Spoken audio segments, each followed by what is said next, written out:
નમસ્કાર દર્શક મિત્રો, હું છું વાઈ વસંતી અને આપ નિહાળી રહ્યા છો હમ ટીવી ભરૂચ ન્યૂઝ। હવે નિહાળીશું આજના મુખ્ય સમાચારો। રાજકોટના ગેમ ઝોનની આગની ઘટના બાદ જાગેલા તંત્રએ હવે અંકલેશ્વરના કામદારો માટે આશીર્વાદરૂપ ઈએસઆઈસી હોસ્પિટલને ફાયર સેફટીના સાધનોના અભાવને લઈને 1 મહિના માટે બંધ કરી દેવામાં આવતા હવે કામદારોને ખાનગી હોસ્પિટલ અથવા તો ભરૂચ સિવિલ હોસ્પિટલમાં સારવાર લેવાની ફરજ પડશે। રાજકોટના ગેમ ઝોનની ગોજારી ઘટનાને પગલે અંકલેશ્વર જેડીસીની ઈએસઆઈ હોસ્પિટલને ફાયર સેફટીના અભાવે 1 મહિના માટે બંધ કરી દેવામાં આવી છે। જો કે કામદારો માટેની એકમાત્ર હોસ્પિટલ સામે જે પ્રકારે ફાયર સેફટીના નોર્મ્સને આધીન કાર્યવાહી થઈ છે તે જ પ્રકારે અંકલેશ્વરની ખાનગી હોસ્પિટલ સામે પણ ફાયર વિભાગ આટલું જ સતર્ક બને તો જ જરૂરી છે। અંકલેશ્વરની કામદારો માટેની એકમાત્ર ઈએસઆઈસી હોસ્પિટલને ફાયર સેફટીના અભાવે 1 મહિના માટે બંધ કરવાનો નિર્ણય લેવાયો હતો। રાજકોટની ઘટના તેમજ દિલ્હીની ચિલ્ડ્રન હોસ્પિટલની ગોજારી ઘટના બાદ આજે આ નિર્ણય લેવાયો હતો। અંકલેશ્વર જેડીસીની કામદાર રાજ્ય વીમા નિગમ ઈએસઆઈસી હોસ્પિટલને ફાયર સેફટી સિસ્ટમના અભાવે 1 મહિના માટે બંધ કરવાનો નિર્ણય લેવામાં આવ્યો હતો। આજે મોડી સાંજે હોસ્પિટલના સંકુલમાં આ અંગેની એક નોટિસ હોસ્પિટલ સંકુલમાં મૂકવામાં આવ્યા બાદ કામદાર વર્ગમાં અફરાતફરી જોવા મળી હતી। હોસ્પિટલના સત્તાધીશોએ હાલ 54 જેટલા સારવાર હેઠળના દર્દીઓ પૈકી અમુક ઘરે જવા ડિસ્ચાર્જ કર્યા હતા તેમજ આઈસીયુ હેઠળના દર્દીઓને ભરૂચની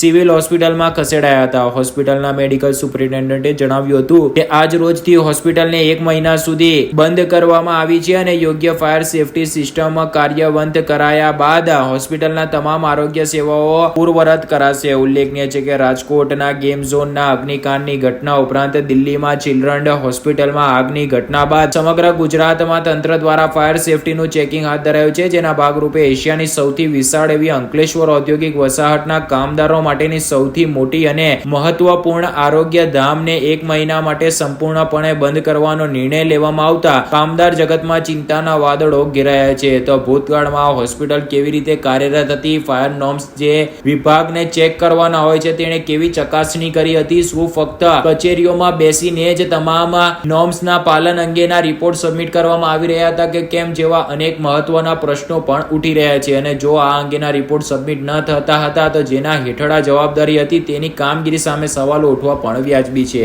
જો કે જે પ્રકારે કામદારોની હોસ્પિટલ સામે કાર્યવાહી થઈ છે તે જ પ્રકારે અંકલેશ્વર શહેર અને જેડીસી વિસ્તારમાં કાર્યરત ખાનગી દવાખાનાઓ સામે પણ આ જ પ્રકારનું વલણ આગામી દિવસમાં સંબંધિત વિભાગોનું જોવા મળે છે કે કેમ તે પણ મહત્વનો વિષય છે। મહેન્દ્રભાઈ, શું ઇસ્યુ થયો છે અહીંયા ગાડીને કેમ સેટ કરવામાં આવે છે? મને અચાનક એક ફોન આવ્યો હતો ઉપર કે ભાઈ જલ્દી આવી લો, મારા મમ્મી એડમિટ છે અહીંયા। તો હું આવીને પછી ડૉક્ટરને પૂછ્યું કે ભાઈ શું તકલીફ છે, તો કે કંઈક ફાયર સેફ્ટીના લઈને લીધે પ્રોબ્લેમ છે કે હોસ્પિટલમાં, એટલે હોસ્પિટલ ખાલી કરવાનો ગવર્મેન્ટનો આદેશ આવ્યો। આ કેવી રીતનો મતલબ ગવર્મેન્ટ જ્યારે હોસ્પિટલ બનાવે ત્યારે તમારે બધું જોવું જોઈએ ને કે સેફ્ટીનું કે શું છે શું નથી। તમે અચાનક જ અત્યારે ડાયરેક્ટ ડિસિઝન લો છો, બધા પેશન્ટ આઈસીયુના બધા પેશન્ટ ખાલી થઈને સીનો મોકલેલા છે। તમારે પેલું તો જાણવું જોઈએ, સાધારણ માણસને તકલીફ આપવાની છે। રાજકોટમાં કાંડ થયો એના લીધે તમે અત્યારે જઈ ગયા, બીજું કંઈ સરકારની છે ને બેદરકારી છે, બીજું કશું જ નથી। એવું તો કંઈ છે નહીં, હોસ્પિટલ તો ગવર્મેન્ટની જ છે। આવેલું કોણ ઓપનિંગ કરવા, બીજું પણ જાતે આવેલા। क्योंकि अभी जो राजकोट में जो इशू हुआ था, बहुत लोग मर गया था और दिल्ली में भी हॉस्पिटल में अभी बहुत चिल्ड्रन मर गया था और ये सीरियसनेस हम देखी अच्छी तरह से। लेटेस्ट टेक्नोलॉजी से हम फायर फाइटिंग का सिस्टम मेंटेनेंस करके ये सब फिटिंग करने के लिए हम 1 महीना बंद कर देते हैं। उसका अल्टरनेट अरेंजमेंट भी किया, उसको हम दूसरा हॉस्पिटल में देंगे और उसका हम प्रोविज़न देंगे रीइंबर्स करने के लिए, ट्रीटमेंट लेगा तो पैसा वापस देने के लिए सब प्रोविज़न करके हमारा काउंटर आगे होगा।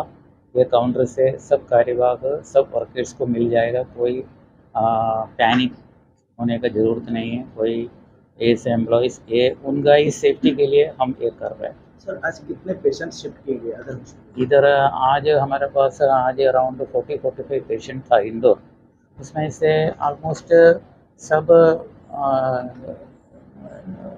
जो सीरियस केस नहीं था, वो लोग डिस्चार्ज ऐसे ही था। फिर भी सबको हम जो जो दवा दे के डिस्चार्ज करने का था उसको दवा दे के डिस्चार्ज किया, और दूसरा हॉस्पिटल शिफ्ट करने के सीरीज है तो 3-4 ही ऐसे दूसरा हॉस्पिटल में शिफ्ट कर दिया।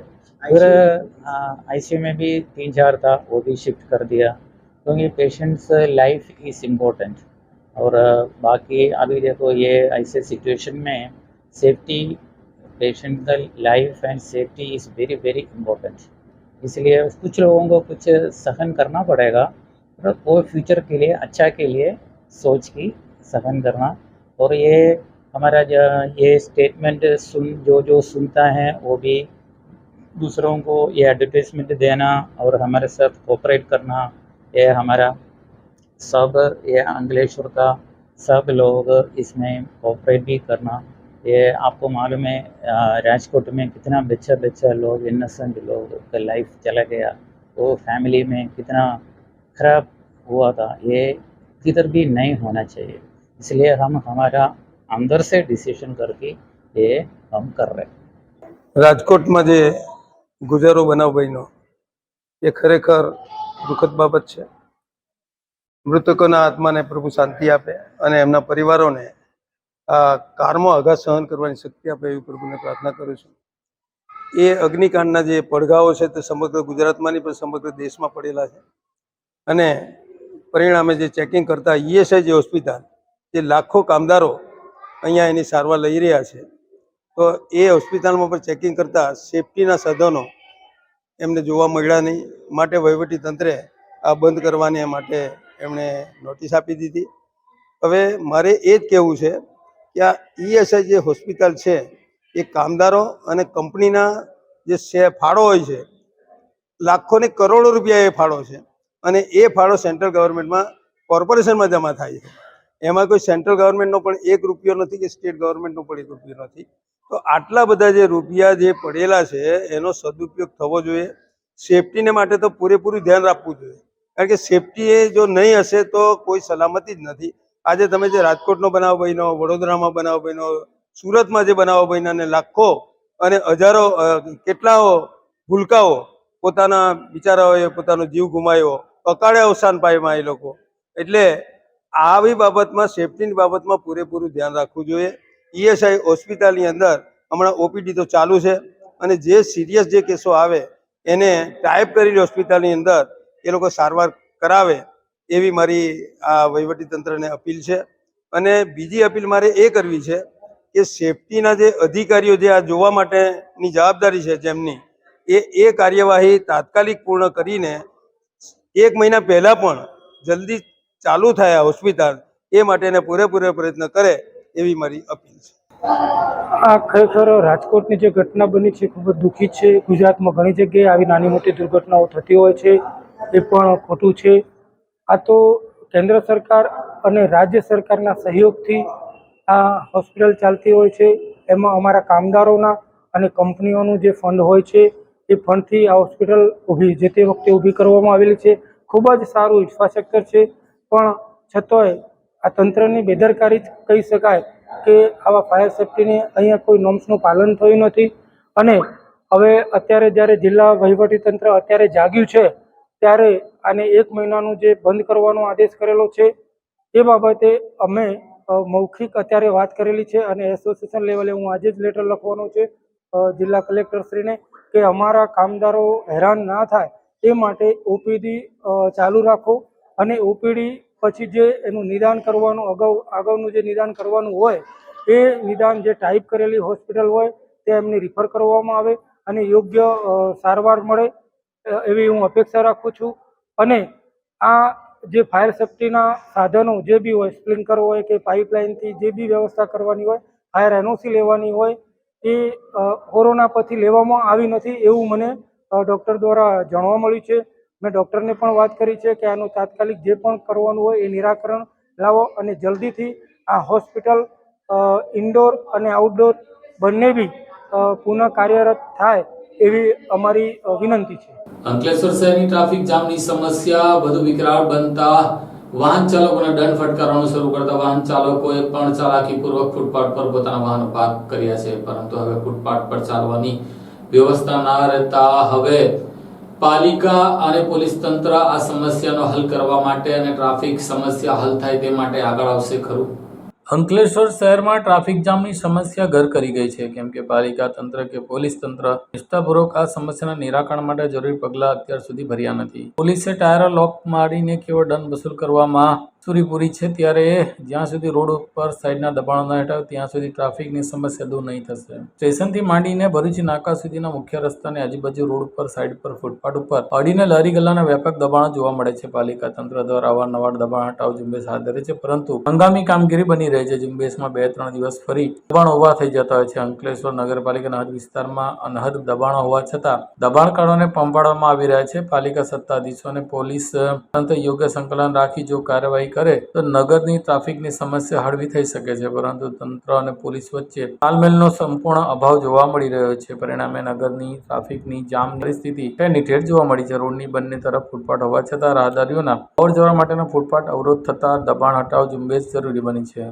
અંકલેશ્વર શહેરના સ્થાનિક લોકો માટે ટ્રાફિક સેન્સ જેવી સમાનતા ભાગ્ય જોવા મળે છે. આડેધડ પાર્કિંગ કરતા વાહન ચાલકો સામે કદીક પોલીસને પણ ડ્યુટીનું સુરાતન ચડે તો દંડાત્મક ટ્રાફિક ડ્રાઈવ કરે છે. હવે તો ઠોક બંધ વ્હીલ લોક કરી પોલીસ મથક આવી ગયો છે, એટલે કે રોડ સાઈડ ઉપર પાર્ક થયેલા વાહનોને લોક મારી દેવાય છે અને બાદમાં દંડ વસૂલ કરાય છે. જો કે પોલીસની કામગીરીને બહુ તૈયારી મળી નથી. હજુ અંકલેશ્વર પાલિકા વિસ્તારમાં ટ્રાફિક નિયમન સુગઢ જોવા મળતું નથી, એટલે કે બરાબર જોવા મળતું નથી. ખરીદી કે કામ ધંધે આવતા વાહન ચાલકોની મોટી મૂંઝવણ એ છે કે ક્યાંય પાર્કિંગ ઝોન નથી. હવે વાહન માલિકો પાર્ક કરવા જાય તો ક્યાં જાય, ક્યાં વાહન પાર્ક કરે? નગરપાલિકા શહેરમાં દબાણકર્તાઓ સામે આ અગાઉ પણ પ્રમુખે દબાણ હટાવવાની કામગીરી હાથ ધરાઈને તેવી લાલાંક કરશે ખરા, તેવો લોકોમાં પ્રશ્ન ચર્ચાય છે.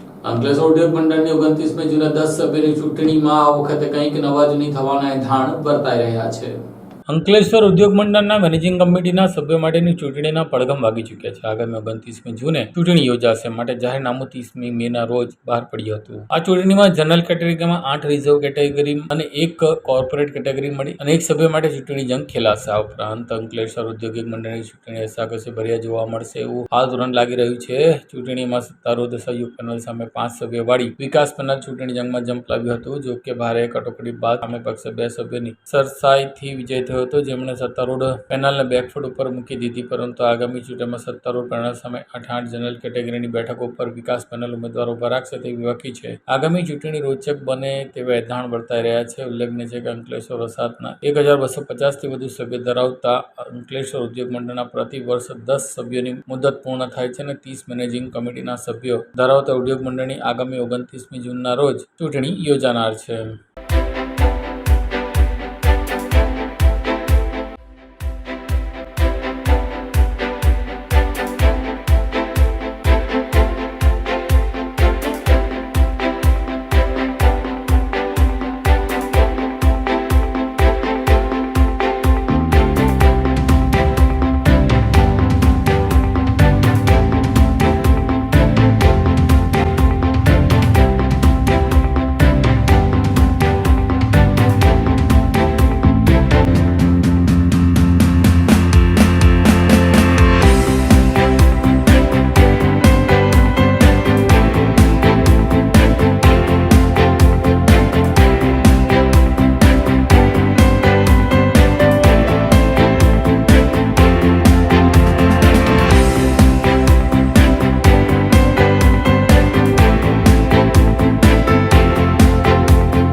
ભરૂચ દેજ વચ્ચે દોડતા વાહનો પૈકી કેશોદ ગામના ટોલ નાકા ઉપર ભરૂચની લક્ઝરી બસ પાસેથી ટોલ વસૂલ કરવામાં આવતા હવે ટોલ નાકાના સંચાલક અને લક્ઝરી બસના સંચાલક વચ્ચે વિવાદ ઉભો થયો છે. ભરૂચ અને દહેજ વચ્ચે આવેલા કેશોદ ગામ નજીક આવેલા ટોલ ટેક્સ ઉપર ભરૂચ રજીસ્ટ્રેશનની લક્ઝરી બસ હોવા છતાંય ટોલ ટેક્સ દ્વારા ટોલ વસૂલ કરવામાં આવતા હોવાની સ્થાનિકોમાં આક્રોશ જોવા મળ્યો છે. જો કે ટોલ દ્વારા તેમની માંગણી નહીં સ્વીકારે તો આંદોલન કરવાની ચીમકી ઉચ્ચારી છે. ગુજરાત રાજ્ય ગ્રામ માર્ગ વિકાસ નિગમ લિમિટેડ દ્વારા તારીખ વર્ષ 2018માં ભરૂચથી દહેજને જોડતા સ્ટેટ હાઈવે નવીનીકરણ કેની 6 લેનમાં ફેરવી દેવાયો હતો. માર્ગ ઉપરથી પસાર થતા 2 એક્સલ થી મલ્ટી એક્સલ વાહનો પાસેથી રિટર્ન ટ્રીપ માટે ટોલ ટોલ વસૂલ કરવામાં આવી રહ્યો છે, જેમાં ભરૂચ દહેજ માર્ગ ઉપરથી 2 વ્હીલર, 3 વ્હીલર, LMB, ST બસ તથા ભરૂચનું પાસિંગ ધરાવતા વાહનોને મુક્તિ આપવામાં આવી છે. ત્યારે ભરૂચ જિલ્લાના વાગરા તાલુકાના વેગણી ગામના રહીશ ભરત ગોહિલ ટ્રાન્સપોર્ટનો ધંધો કરી વ્યવસાય કરી ગુજરાન ચલાવે છે. તેમની પાસે લક્ઝરી બસ રજીસ્ટ્રેશન ભરૂચનું છે અને તેની નંબર પ્લેટ પર પણ GJ16, તેની નંબર પ્લેટ ઉપર GJ6 હોય અને કેસરોલ ગામ નજીક આવેલા ટોલ પરથી અવરજવર કરતા વખતે ટોલ ટેક્સ વાળા તેને રોકી ટોલની માંગણી કરવામાં આવે છે. જ્યારે ભરત ગોહિલ આ બાબતે ટોલ વિભાગના સંચાલકોને અનેક વખત રજૂઆત કરવા છતાં તો માનતા નહીં હોવાથી આજે ટોલ બૂથના સંચાલક સામે આક્રોશ ફેલાયો હતો. જો કે ટોલ બૂથવાળાએ તેમની માંગણી નહીં સ્વીકારાય તો આંદોલન કરવાની ચીમકી ઉચ્ચારી હતી. આ મામલે તેઓએ ટોલ બૂથ સંચાલકને તેની ઓફિસમાં રજૂઆત કરતા ટોલ બૂથનું સંચાલન કરતા સંદીપ સિંગારે જણાવ્યું હતું કે તેઓની બસ દહેજની છે, પણ તેમની પાસિંગ GJ16નું નહીં હોવાથી અમે એમને નહીં છોડી શકતા. તેમ છતાંય અમે તેમાં 50% ડિસ્કાઉન્ટ કરી આપીએ છીએ, બસ જવા દઈએ છીએ, પણ તેમને તો ટોલ જ નહીં ભરવો એ અમારી નોટિફિકેશન નહીં આવતું હું જણાવ્યું હતું. હું મયંક ગોહિલ છું. હું અહીંયા રૈયાદ ગામનો રહેવાસી છું. અહીંયા વારંવાર અમને કેસરોલ ટોલ નાકા પર હેરાન કરે છે. અહીંયા ભરૂચ મુલત ટોલ નાકું ત્યાં અમે લાયસન્સ બતાવીએ તો પણ અમને જવા દે છે. અમારા કાગળ બધા ભરૂચ પાર્સિંગ ના છે, ખાલી નંબર પ્લેટ અલગ છે અમારી. તો અહીંયા વારંવાર કેસરોલ કેમ હેરાન કરે છે અમને? પરથી ફાડીને જવા દે, એવું નહીં ચાલે. એવું રજૂઆત કરી, અમે રજૂઆત હજુ નહીં કરી, અમે કરવાના છે રજૂઆત. હવે અમને આ ન્યાય નહીં મળે તો પછી અમે આગળ જશું. હવે મારું નામ ભરતભાઈ ગોહિલ, જે હું ગામ વેંગણીનો રહેવાસી છું. મારે ભરૂચથી દહેજનો ટ્રાન્સપોર્ટનો ધંધો ચાલે છે. એમાં મારે એક GJ6માં જે ગાડી છે બસ, એ ભરૂચ રજીસ્ટ્રેશન છે, ખાલી નંબર પ્લેટ GJ6માં છે અને ભરૂચ રજીસ્ટ્રેશન બસ છે મારી. જે કેસરોલ ટોલ નાકું છે એ ત્યાં વારંગળીએ રોકવામાં આવે છે. અમે કીધું કે અમને કોઈ સહાય આપો. નીતિન ગડકરી સાહેબે, કેન્દ્રીય મંત્રી નીતિન ગડકરી સાહેબે એમ કીધું કે 50 થી 60 કિલોમીટરની રેન્જમાં જે કોઈ લોકલ આવતા હોય તે લોકોને ફ્રીમાં જવા દેવામાં આવે, કે કાગળિયા બતાવીને કે ભાઈ લાયસન્સ છે, આધાર કાર્ડ છે, ગાડીના કાગળિયા છે, બતાવીને જવા દેવામાં આવે. તે છતાં પણ આ લોકો એનું કોઈ પાલન કરતા નથી ને અમને વારંવાર ગાડીમાં પાર્ટી બેઠેલી હોય, કંપનીનો સ્ટાફ બેઠેલો હોય, એમને કલાક ઊભી રાખવામાં આવે છે ગાડી, છતાં પણ જવા નથી દેતા. અમારે બીજી ગાડી બોલાવીને ગાડી મોકલવા પડે છે સ્ટાફને. તમે કોઈ ઉચ્ચ કક્ષાએ રજૂઆત કરી? ના, હજુ ઉચ્ચ કક્ષાએ કોઈ રજૂઆત કરી નથી. કરીશું ને જો એનું કોઈ નિરાકરણ આવે તો ઠીક છે, ના આવે તો પછી અમે ગાંધીજીડિયા માર્ગે આંદોલન કરીશું. છેલ્લે નહીં બને તો અમે અમારા બૈરી છોકરાઓ લઈને ટોલ ટેક્સ પર આંદોલન કરીશું. ભરૂચ રજીસ્ટ્રેશન છે, ભરૂચ RTOમાં અહીંયાના કાગળિયા બોલે છે ભરૂચના, એમ છતાં અમને અહીંયાથી જવા નથી દેતા. ના, અમે અહીંયાના ધારાસભ્યને કોઈ જાણ કરી નથી. મારું નામ નિતેશ ગોહિલ છે, હું અહીંનો લોકલ રહેવાસી છું ને અમારી ગાડી અહીંની ભરૂચના ડોક્યુમેન્ટની બોલે છે. તે છતાં આ કેસરોલ ટોલ ટેક્સ વાળા અમને વારે ઘરે હેરાનગતિ કરે છે. ડોક્યુમેન્ટ બતાવવા છતાં બી અમને જવા નથી દેતા.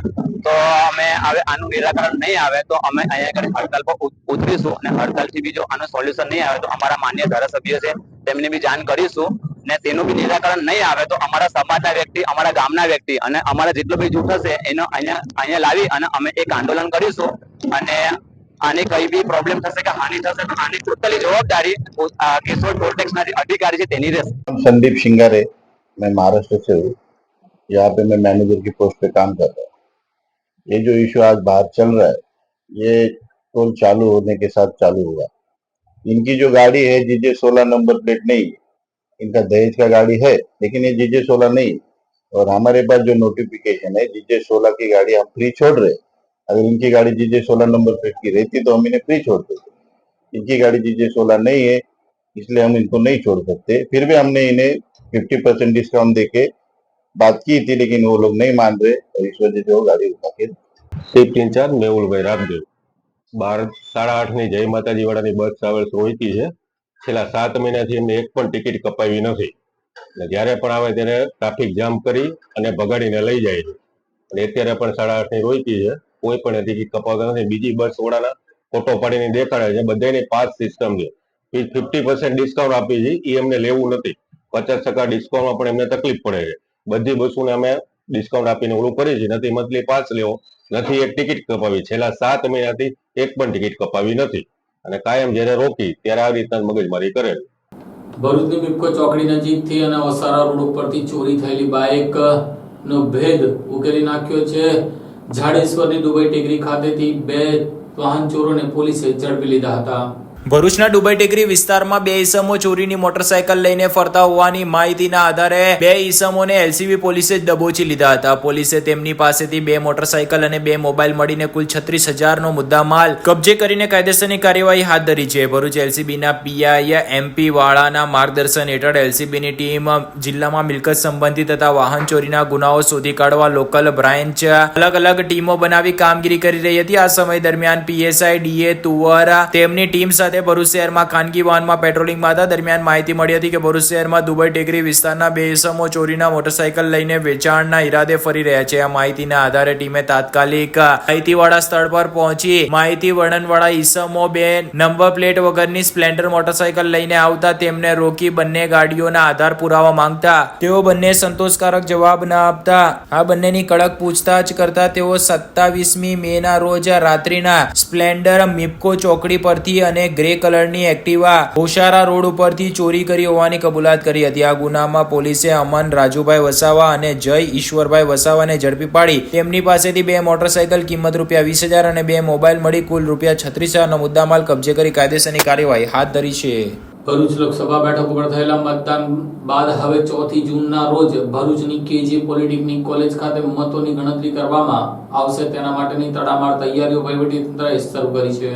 ભરૂચ લોકસભા બેઠકની મત ગણતરી તારીખ 4 જૂનના રોજ પોલિટેકનિક કોલેજ ભરૂચ ખાતે યોજાશે. જિલ્લા વહીવટી તંત્ર દ્વારા મત ગણતરી માટેની તમામ તૈયારીઓને આખરી ઓપ અપાઈ ગયો છે કે જે પોલિટેકનિક કોલેજ ભરૂચ ખાતે યોજાનાર મત ગણતરીમાં ભરૂચ લોકસભા સાંસદીય મત વિભાગમાં કરજણ, ડેડિયાપાડા, જંબુસર, વાગરા, ઝઘડિયા, ભરૂચ, અંકલેશ્વર મળી કુલ 7 વિધાનસભામાં વિધાનસભા દીઠ અલગ અલગ 14 ટેબલો પર ગણતરી હાથ ધરાશે. જેમાં એક ટેબલ દીઠ માઇક્રો ઓબ્ઝર્વર, એક કાઉન્ટિંગ સુપરવાઇઝર, એક આસિસ્ટન્ટ સુપરવાઇઝર રહેશે. કુલ 7 વિધાનસભા મળીને 98 ટેબલ પર એકી સાથે મત ગણતરી હાથ ધરાશે. જ્યારે 18 ટેબલો પર પોસ્ટલ બેલેટની મત ગણતરી હાથ ધરાશે. ભરૂચ સાંસદીય મતદાર વિભાગમાં કરજણ 239 મતદાન મથકોના અંદાજિત 18 રાઉન્ડ, ડેડિયાપાડામાં 313 મતદાન મથકોના અંદાજિત 23 રાઉન્ડ, જંબુસરના 272 મતદાન મથકોના અંદાજિત 20 રાઉન્ડ, જ્યારે વાગરામાં 249 મતદાન મથકોના અંદાજિત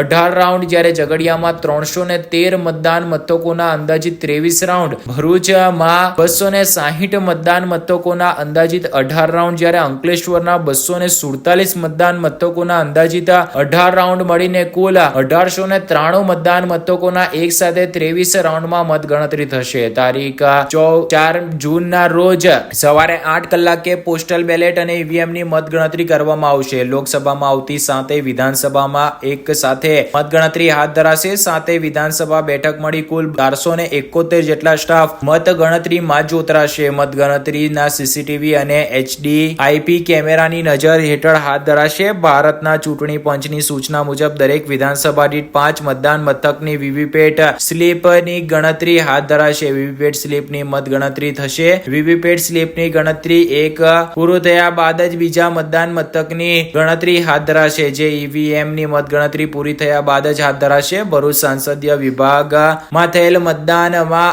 11,91,877 મતદારોનું ઈવીએમ મતદાન, જ્યારે 8,729 પોસ્ટલ બેલેટ મળીને અંદાજિત 317 જેટલા સર્વિસ વોટર્સને પણ મતદાનની મતગણતરી હાથ ધરાશે. ચૂંટણી પંચ તરફથી મળતી માહિતી મુજબ મતગણતરી પ્રક્રિયા હાથ ધરાશે. તેમાં ચૂંટણી શાખા ભરૂચ તરફથી મળેલ માહિતીમાં જણાવવામાં આવ્યું હતું. નેત્રંગના કેલવીકુવા ગામના ખેતરમાં પડી ગયેલા મોરને બચાવી લઈ વન વિભાગે સલામત સ્થળે છોડી મૂક્યો હતો.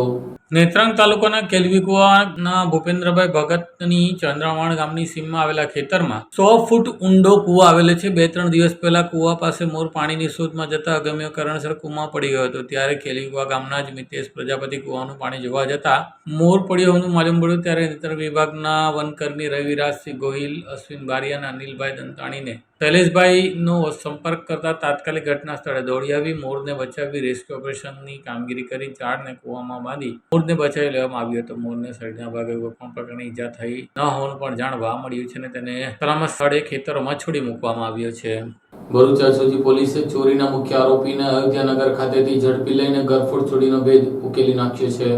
ભરૂચ શહેરના સ્વીટ હોમ રેસિડેન્સી પાવનપુરી એકમાં રહેતા નરેશ પુરી રતનપુરી ગોસ્વામીની ઉર્વી મેડિકલ નામની દુકાન આવેલ છે. તેની ગત તારીખ 13મી એપ્રિલના રોજ રાત્રિના તસ્કરોએ નિશાન બનાવી ચોરીને અંજામ આપ્યો હતો. તસ્કરોએ દુકાનમાંથી ₹25,000 રોકડા અને અગત્યના ડોક્યુમેન્ટ ચોરી કરીને પલાયન થઈ ગયા હતા. આ અંગેની જાણ દુકાન માલિક નરેશ પુરીએ સી ડિવિઝન પોલીસ મથકમાં ફરિયાદ આપતા પોલીસે દુકાનમાં રહેલ સીસીટીવી ફૂટેજના આધારે અંદર રહેલ બંને તસ્કરોને ઝડપી પાડવાની કવાયત હાથ ધરી હતી, જેમાં 2 આરોપીઓ પહેલા એસઓજી પોલીસે ઝડપી પાડ્યા હતા. જ્યારે આ ગુનામાં નાસ્તા ફરતા મુખ્ય આરોપીને પકડવાનો બાકી હોય પોલીસે તપાસ આગળ વધારી હતી. જે દરમિયાન એસઓજી પોલીસ મથકના પીઆઈએ ચૌધરીના માર્ગદર્શન હેઠળ અલગ અલગ ટીમો બનાવી કામગીરી કરી રહ્યા હતા. ત્યારે પોલીસના હેડ કોન્સ્ટેબલ નરેશ અંબાલાલને માહિતી મળી હતી કે આ ચોરીનો મુખ્ય આરોપી હસમુખ મદનભાઈ મારવાડી તેના ઘરે અયોધ્યાનગર ઝૂંપડપટ્ટીમાં હાજર છે. જેથી પોલીસે તાત્કાલિક સ્થળ પર પહોંચીને ચોરીના મુખ્ય આરોપી હસમુખ મારવાડીને ઝડપી પાડ્યો હતો.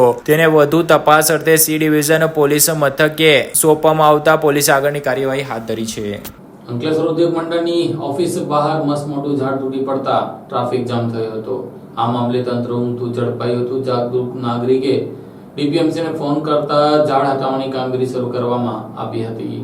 અંકલેશ્વરથી વાલિયા રોડ ઉપર અંકલેશ્વરની ઔદ્યોગિક મંડળ ઓફિસની ગેટ પાસે મસ્ત મોટું વડનું વૃક્ષ ધરાશાયી થતા વાહન ચાલકોને મુશ્કેલી ઊભી થઈ હતી. 6 વાગ્યાનું વૃક્ષ ધરાશાયી છતાં તંત્રની ઉદાસીનતા જોવા મળી હતી. જાગૃત નાગરિક દ્વારા ડીપીએમસીને જાણ કરતા ફાયર જવાનો ઘટના સ્થળે દોડ્યા હતા. અંકલેશ્વરથી વાલિયા રોડ ઉપર આવેલા ઉદ્યોગ મંડળની ઓફિસની ગેટ પાસે મસ્ત મોટું વડનું ઝાડ પડવાથી ટ્રાફિકની સમસ્યા સર્જાઈ હતી. આ મામલે જાગૃત નાગરિકોને તેમની ફરજ નિભાવવાની ફરજ પડી હતી અને ડીપીએમસીને જાણ કરતા તેઓએ વૃક્ષ હટાવવાની કામગીરી શરૂ કરી છે. આ સાથે આમ ટીવી ભરૂચના સમાચાર પૂર્ણ થાય છે. આવતીકાલે ફરી મળીશું. ત્યાં સુધી રજા આપશો. નમસ્કાર.